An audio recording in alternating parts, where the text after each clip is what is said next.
Le 21 octobre 2014, le silence du parc Paul Prat à Longueuil est brisé par un acte d'une sauvagerie innommable. Jeunique Dalcourt, 23 ans, est laissée pour morte sur une piste cyclable, le crâne fracassé par une barre de fer. Pendant 10 ans, l'homme qui a lui-même appelé les secours est resté libre, protégé par les limites de la science de l'époque. Mais en 2024, l'ombre a fini par parler. Voici l'énigme et la chute de Michael Macduff Jalbert. Avant de plonger dans les détails de cette traque technologique, abonnez-vous à Traces perdues et activez la cloche pour ne rien manquer de nos prochaines enquêtes. Pour bien comprendre l'onde de choc qui a traversé la province de Québec, il faut s'arrêter sur l'image de Jeunique Dalcourt. Elle n'était pas une cible au hasard dans l'esprit de ceux qui l'aimaient, mais une jeune femme rayonnante, pleine de projets et d'une ambition artistique débordante.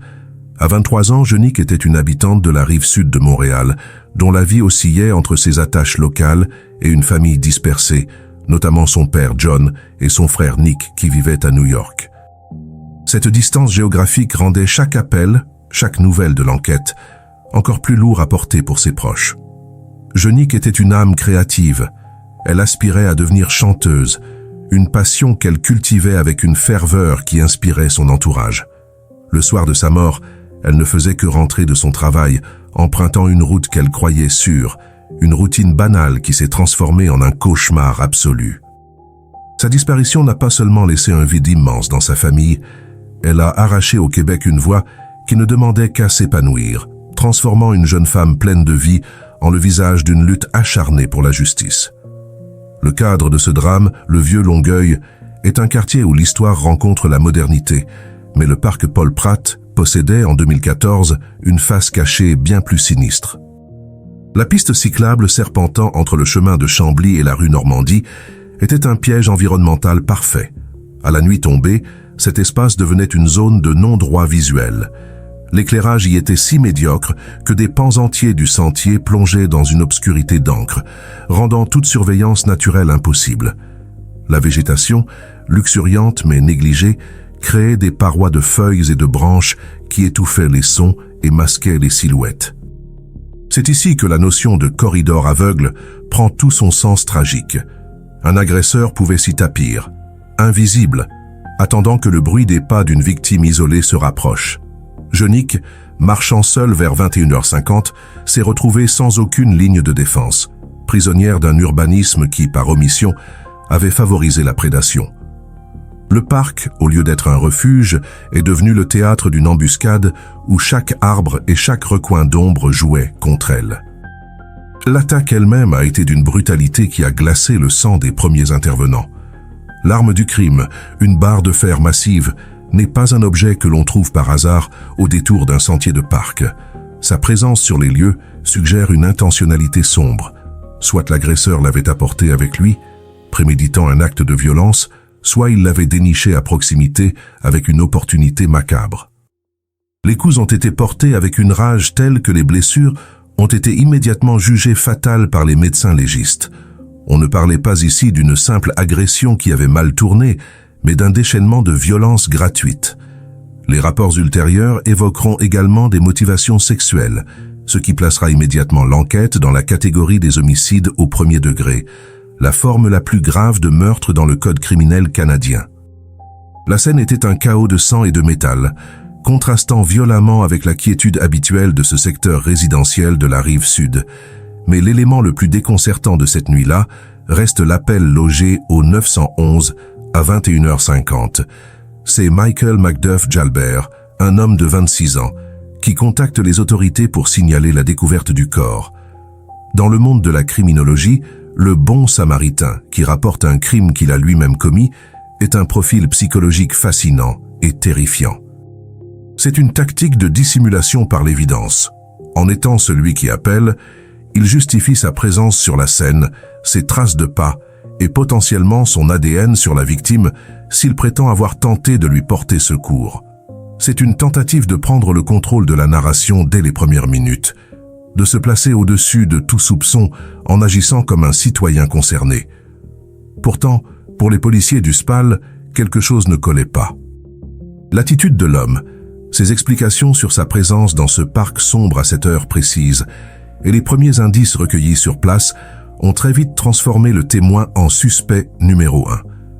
Malgré cette intuition policière forte, le système judiciaire a ses propres règles, souvent frustrantes pour les familles des victimes. En 2014, Michael Macduff Jalbert est arrêté une première fois, mais les preuves matérielles ne sont pas encore assez parlantes. Le directeur des poursuites criminelles et pénales est catégorique. Sans une preuve biologique ou technique reliant directement le suspect à l'acte de tuer et non simplement à la découverte du corps, un procès risquerait de se solder par un acquittement. À cette époque, la technologie de l'ADN de contact et les méthodes de séparation des mélanges génétiques complexes n'avaient pas encore atteint la précision chirurgicale qu'elles connaîtront 10 ans plus tard. Le suspect est donc relâché, au grand désespoir de John Gandolfo et de toute la famille de Jeunick. Voir l'homme soupçonné par tous repartir libre, alors que le deuil ne faisait que commencer, a été une seconde mort pour la mémoire de la jeune femme. Le dossier est alors entré dans une phase de sommeil forcé, devenant l'un des cold cases les plus célèbres et les plus douloureux du Québec, une énigme suspendue au passage du temps et au progrès de la science.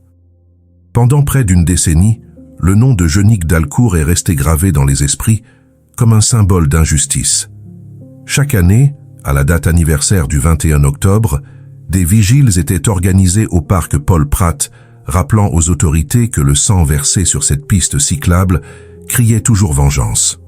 La police de Longueuil, loin d'avoir abandonné, travaillait dans l'ombre, accumulant les données, attendant le moment où la science rattraperait enfin la réalité des faits. Ce qu'ils ne savaient pas encore, c'est que la résolution d'une autre affaire historique, celle de Sharon Pryor, allait fournir la clé technologique nécessaire pour débloquer le dossier Dalcour. Ce chapitre qui se ferme sur une libération injuste en 2014 n'est que le prélude à une révolution forensique qui, en 2024, allait enfin permettre aux menottes de se refermer définitivement sur celui qui pensait avoir triomphé de la justice. L'arrestation et la libération quasi immédiate de Michael Macduff Jalbert en 2014 ont plongé la ville de Longueuil dans un état de stupeur mêlé d'indignation. Pour les citoyens de la Rive-Sud, l'idée qu'un suspect puisse être identifié, interrogé puis relâché dans la nature, alors qu'une jeune femme venait d'être massacrée, était tout simplement inacceptable. Mais derrière les portes closes du quartier général du service de police de l'agglomération de Longueuil, une bataille invisible se jouait entre l'instinct des enquêteurs et la froideur des procédures pénales. Les policiers étaient convaincus d'avoir leur homme. Ils voyaient en Macduff Jalbert un individu dont le comportement ne cadrait pas avec celui d'un témoin fortuit. À 26 ans, cet homme présentait un profil qui intriguait les analystes comportementaux. Pourquoi se trouvait-il dans ce secteur précis du parc Paul Pratt, à une heure où les promeneurs se font rares?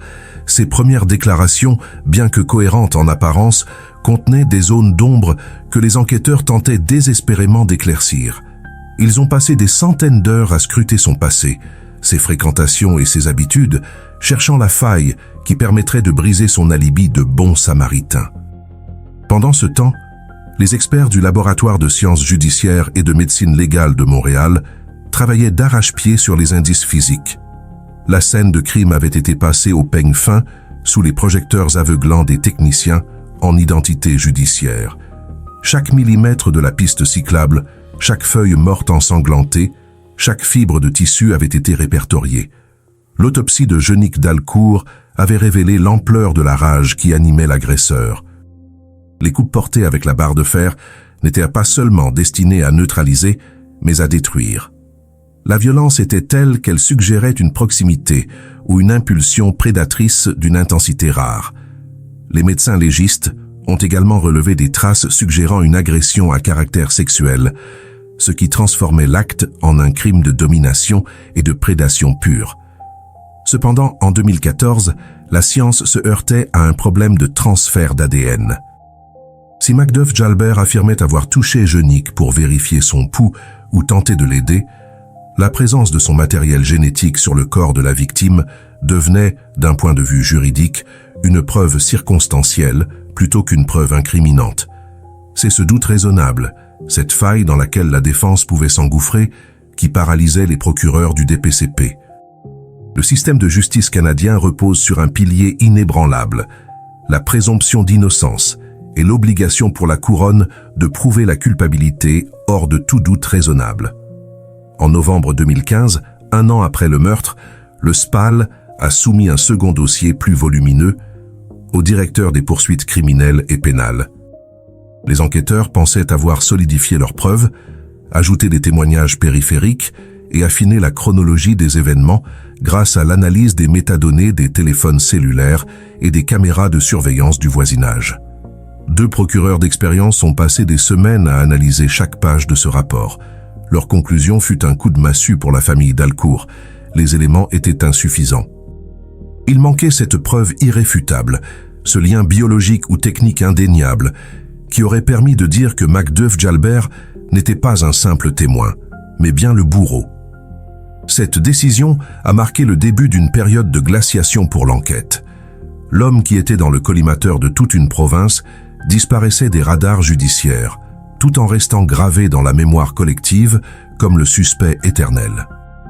Cette impasse a eu des répercussions profondes sur l'aménagement même de la ville de Longueuil. Sous la pression populaire et la direction de la mairesse Caroline Saint-Hilaire, le parc Paul Pratt est devenu un laboratoire urbain pour la prévention du crime. On a compris que l'environnement avait été le complice silencieux du meurtrier. La théorie du Crime Prevention through Environmental Design a été appliquée avec une rigueur militaire. Des équipes municipales ont parcouru la piste cyclable pour identifier chaque point aveugle. Des arbres ont été abattus, des arbustes ont été taillés de manière drastique pour dégager la vue. Mais le changement le plus visible fut l'installation de nouveaux systèmes d'éclairage LED, puissants et constants, transformant ce qui était autrefois un tunnel d'ombre en un chemin baigné de lumière. La ville a même lancé une application interactive permettant aux citoyens de signaler les zones où ils se sentaient en insécurité. Jeunique Dalcour, par sa mort tragique, forçait une ville entière à repenser sa sécurité, mais pour son père, John Gandolfo, ces lumières arrivaient 10 ans trop tard. Pour lui, le suspect était toujours là, quelque part, vivant sa vie pendant que sa fille n'était plus qu'un nom sur une plaque commémorative. Entre 2016 et 2023, le dossier est passé par ce que les policiers appellent le traitement à froid. La section des crimes majeurs n'a jamais classé l'affaire, mais elle l'a rangée dans les tiroirs des unités de cas non résolus. C'est ici que la patience rencontre la technologie. Chaque année, de nouvelles techniques d'extraction d'ADN voyaient le jour. Ce qui était indéchiffrable en 2014 commençait à devenir lisible au début des années 2020. Les enquêteurs ont continué à surveiller discrètement Michael Macduff Jalbert, attendant qu'il commette une erreur ou que la science leur offre enfin le levier nécessaire.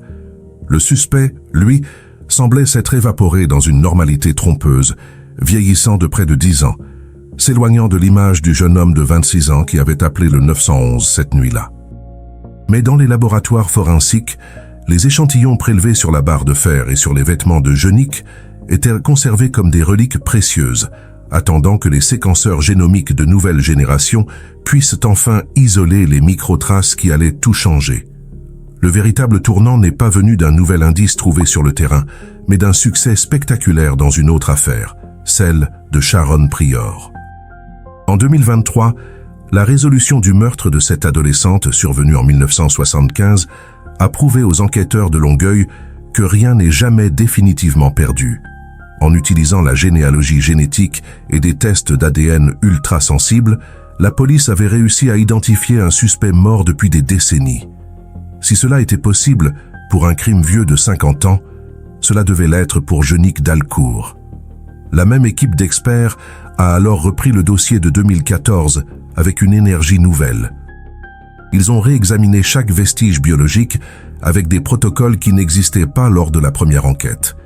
Ils cherchaient ce que l'on appelle l'ADN de contact, ces quelques cellules de peau laissées par un agresseur lors d'une lutte acharnée.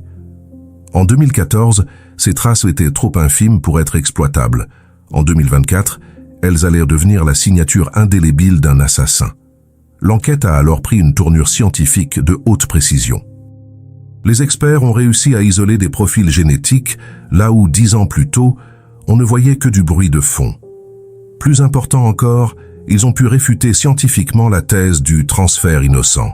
Grâce à la bioinformatique ils ont pu démontrer que la manière dont l'ADN du suspect se trouvait sur la victime ne correspondait pas à un simple contact de secours, mais à une interaction violente et prolongée. Cette preuve, tant attendue, était enfin là. Elle permettait de franchir le mur du doute raisonnable qui avait protégé Macduff Jalbert pendant une décennie. En mai 2024, le SPAL savait qu'il tenait enfin son dossier. L'homme qui avait défié la justice par son silence et son appel calculé au 911 allait découvrir que la science n'oublie jamais rien. La traque était terminée et l'heure des comptes approchait pour celui qui pensait avoir enterré son secret sous les feuilles mortes du parc Paul Pratt. L'année 2024 a marqué un tournant sismique dans l'histoire judiciaire du Québec, transformant une décennie de silence et de frustration en un tourbillon d'activités policières et scientifiques. Pour comprendre comment le dossier de Jeunic Dalcour est passé de l'étagère poussiéreuse des causes non résolues à la une de tous les journaux, il faut s'intéresser à l'évolution invisible mais radicale de la bioinformatique légale. Pendant que Michael Macduff Jalbert reconstruisait sa vie dans l'anonymat relatif de la province, les laboratoires de sciences judiciaires devenaient des lieux de haute technologie capables de faire parler l'infime.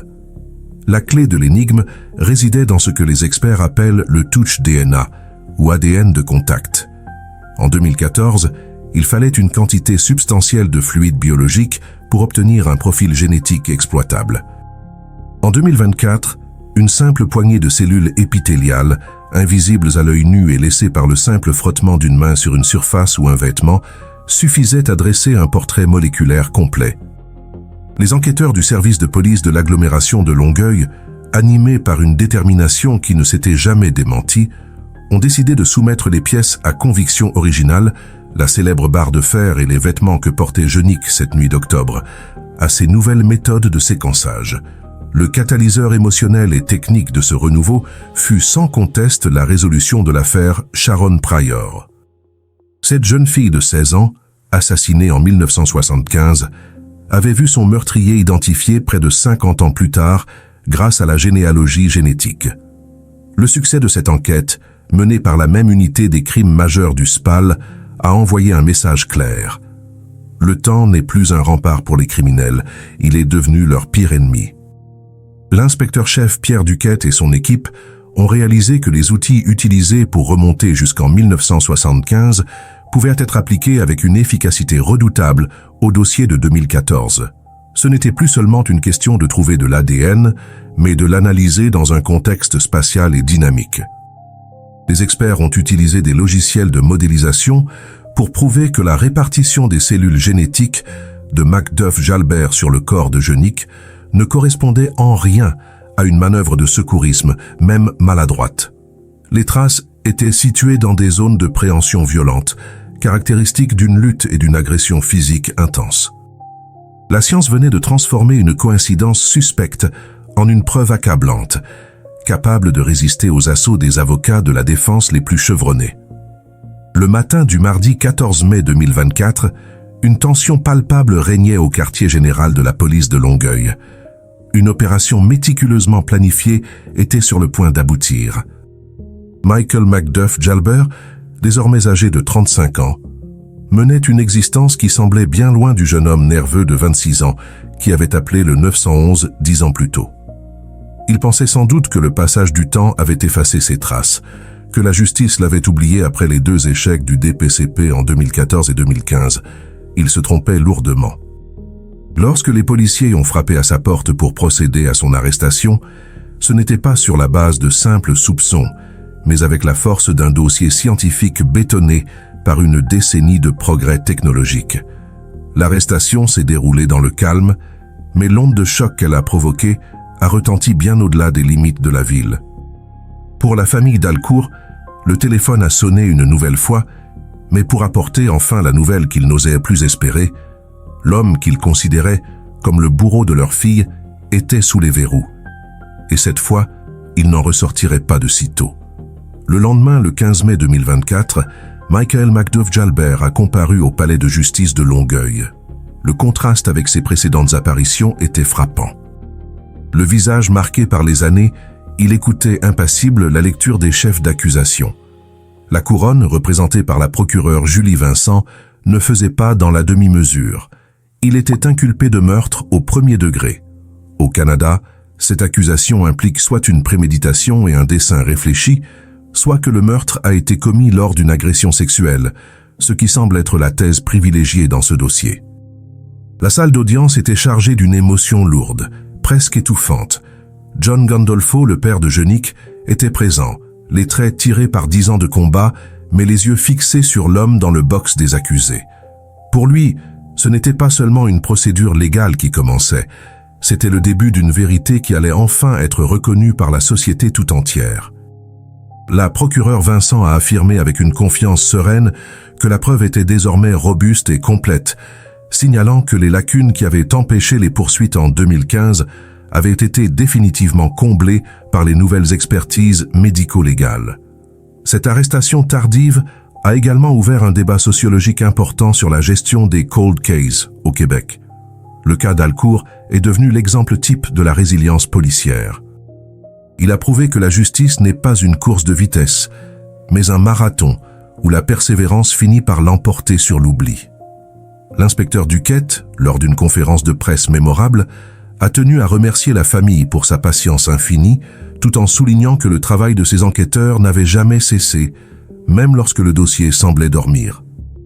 Cette affaire a redonné espoir à des dizaines d'autres familles de victimes dont les dossiers sont toujours en attente d'un miracle technologique.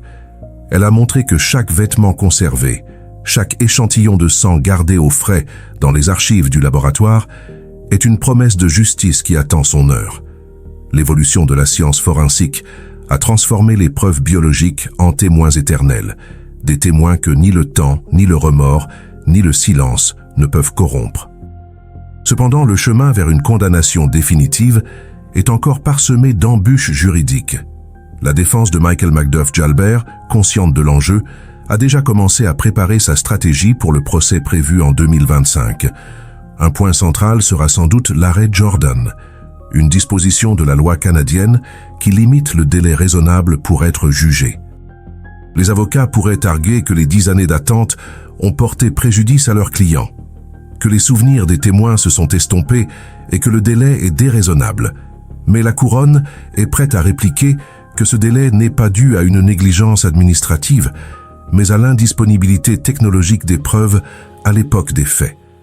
C'est un débat de droit pur qui s'annonce, où la science et la charte des droits et libertés s'affronteront.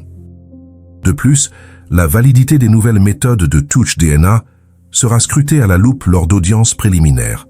Le juge devra décider si ces preuves, bien que scientifiquement reconnues, peuvent être présentées à un jury sans risquer d'induire une confusion ou un biais indépassable.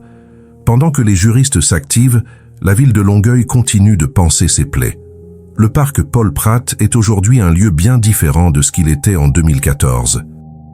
Les joggeurs et les cyclistes qui l'empruntent le font désormais sous la protection de lampadaires modernes et d'une visibilité accrue, mais personne n'oublie que cette sécurité a été payée au prix fort. La plaque commémorative en l'honneur de Jeunick d'Alcourt est devenue un lieu de recueillement, mais aussi un rappel constant de la vulnérabilité des femmes dans l'espace public. L'arrestation de mai 2024 a apporté un sentiment de soulagement collectif, une sensation que l'équilibre du monde a été en partie restauré. Jeunick ne reviendra pas, ses chansons ne résonneront jamais sur les scènes du Québec, mais son nom est désormais associé à une victoire de la vérité sur l'obscurité. Alors que nous approchons du dénouement de cette série documentaire, une question demeure. Quelle sera la sentence pour Michael Macduff Jalbert si sa culpabilité est confirmée? Au Canada, le meurtre au premier degré entraîne automatiquement une peine d'emprisonnement à perpétuité sans possibilité de libération conditionnelle avant 25 ans. Pour un homme de 35 ans, cela signifie qu'il passerait le reste de sa vie active derrière les barreaux. Pour la famille d'Alcourt, ce n'est pas une question de vengeance mais de clôture. John Gandolfo l'a dit avec une dignité poignante. Il veut juste que le système reconnaisse que la vie de sa fille avait une valeur inestimable et que celui qui l'a fauchée doit en assumer les conséquences jusque dans sa chair. Le procès de 2025 sera l'acte final de cette tragédie québécoise, un moment de vérité brute où la barre de fer de 2014 rencontrera enfin le marteau du juge de 2025. 10 ans. 3650 jours de silence, d'incertitude et de larmes pour la famille Dalcour. En refermant ce dossier qui a marqué l'histoire criminelle du Québec, une question s'impose à nous. Comment mesurer la valeur d'une justice qui arrive avec une décennie de retard? Pour John Gandolfo et Monique Dalcour, le temps n'a jamais été un allié, mais un fardeau pesant qu'ils ont dû porter chaque matin en se réveillant dans un monde où le meurtrier présumé de leur fille marchait librement. Le cas de Jeunique Dalcour nous rappelle avec une force brutale que derrière chaque cold case, il y a des vies suspendues, des deuils impossibles et une communauté qui vit dans l'ombre d'une menace non résolue. Mais au-delà de la tragédie, cette affaire est devenue le symbole d'une ère nouvelle, celle où la science forensique devient l'ultime rempart contre l'oubli. En 2026, alors que le processus judiciaire contre Michael Macduff Jalbert touche à ses étapes décisives, nous réalisons que la vérité possède une patience que les coupables ne peuvent jamais égaler. La barre de fer, autrefois instrument de mort, est devenue la pièce à conviction qui a crié la vérité lorsque les mots avaient échoué, prouvant que même un secret enterré sous les feuilles mortes d'un parc de Longueuil finit par remonter à la lumière. L'héritage de Jeunique Dalcour est aujourd'hui gravé dans le paysage même de sa ville. Le parc Paul Pratt n'est plus ce couloir d'ombre inquiétant qui a favorisé l'indicible en 2014. Grâce à l'application rigoureuse des principes de prévention du crime par l'aménagement environnemental, ou CPTED, la sécurité urbaine a fait un bond de géant. Aujourd'hui, les espaces publics de Longueuil sont pensés pour éliminer les zones d'aveuglement, renforçant la surveillance naturelle et offrant aux citoyens un sentiment de sécurité légitime. Cette transformation physique est la réponse d'une société qui a refusé que la mort de Jeunique soit vaine. Chaque nouveau lampadaire, chaque haie taillée, chaque caméra de surveillance installée dans les sentiers cyclables du Québec est un hommage silencieux à cette jeune femme qui aimait la vie et la musique. Mais ce changement urbain s'accompagne d'un changement de paradigme au sein même de nos institutions policières. Le succès du SPAL dans la résolution de ce dossier, combiné à celui de l'affaire Sharon Pryor, a redéfini les standards des unités de crime majeurs. On ne parle plus de dossiers clos par manque de preuves, mais de dossiers en attente de technologie. Cette nuance change tout pour les familles des victimes. Elle signifie que tant que la science progresse, l'espoir demeure vivant. Le procès de Michael Macduff Jalbert, dont les échos résonnent encore dans les couloirs du palais de justice en 2026, est bien plus que le jugement d'un seul homme. C'est le procès d'une méthode de prédation et d'un silence calculé. La défense a tenté jusqu'au bout de jouer sur les délais et sur la dégradation des souvenirs des témoins oculaires. Mais face à l'ADN de contact et aux modélisations bioinformatiques, les arguments classiques de l'érosion du temps ont perdu de leur superbe. La science de 2024 et 2025 a apporté une clarté quasi photographique sur les événements de cette nuit de 2014. Elle a montré sans l'ombre d'un doute raisonnable que la présence de l'accusé sur les lieux n'était pas celle d'un sauveur, mais celle d'un prédateur. Pour les jurés, la confrontation entre les témoignages humains, parfois hésitants après 10 ans, et la froide certitude des rapports génétiques a été le moment de bascule. C'est ici que réside la véritable leçon de l'affaire Dalcour. Dans un monde où tout change, nos cellules conservent la mémoire de nos actes les plus sombres, attendant simplement que l'intelligence humaine trouve le moyen de les lire. Alors que nous arrivons au terme de ce récit, nous ne pouvons nous empêcher de penser à ce que Jeunique Dalcour serait devenue si cette barre de fer n'avait jamais croisé sa route. Elle aurait aujourd'hui 35 ans, le même âge que son accusé au moment de son arrestation finale. Elle aurait peut-être connu la scène, enregistré les chansons qu'elle fredonnait avec son amie Sabine et construit cette vie pleine de promesses qu'elle entrevoyait. Sa disparition reste une perte irréparable, un vide que même la condamnation la plus sévère ne pourra combler. Mais il y a une forme de paix dans la justice, une respiration nécessaire pour ceux qui restent. John Gandolfo, dont la détermination a été le moteur de cette quête de 10 ans, peut enfin regarder le ciel de Longueuil, sans ressentir ce goût amer d'inachevé. La justice a été lente, elle a été laborieuse, elle a parfois semblé impossible, mais elle a fini par frapper à la porte de celui qui pensait avoir gagné contre le destin. Nous vous remercions d'avoir suivi cette immersion profonde au cœur de l'une des affaires les plus emblématiques du Québec, sur Traces perdues. Ce récit nous montre que si le mal peut frapper dans l'ombre, la lumière de la vérité finit toujours par percer, même si cela doit prendre une décennie. Mais une question demeure pour vous, notre communauté. Selon vous, la justice est-elle réellement rendue lorsqu'elle prend 10 ans à se manifester, ou le délai lui-même constitue-t-il une autre forme d'injustice? Pensez-vous que les villes en font assez aujourd'hui pour sécuriser nos espaces publics, ou Jeunique d'Alcourt serait-elle toujours en danger dans nos parcs actuels? Partagez vos réflexions dans les commentaires, car c'est en gardant ces discussions vivantes que nous honorons la mémoire de ceux que nous avons perdus. N'oubliez pas de liker cette vidéo si ce travail de documentation vous semble important et de la partager pour sensibiliser à l'importance des avancées forensiques dans nos sociétés. Nous nous retrouvons très bientôt pour une nouvelle enquête sur les sentiers de l'ombre, là où la vérité attend d'être découverte. Merci de votre fidélité et à bientôt sur Traces perdues.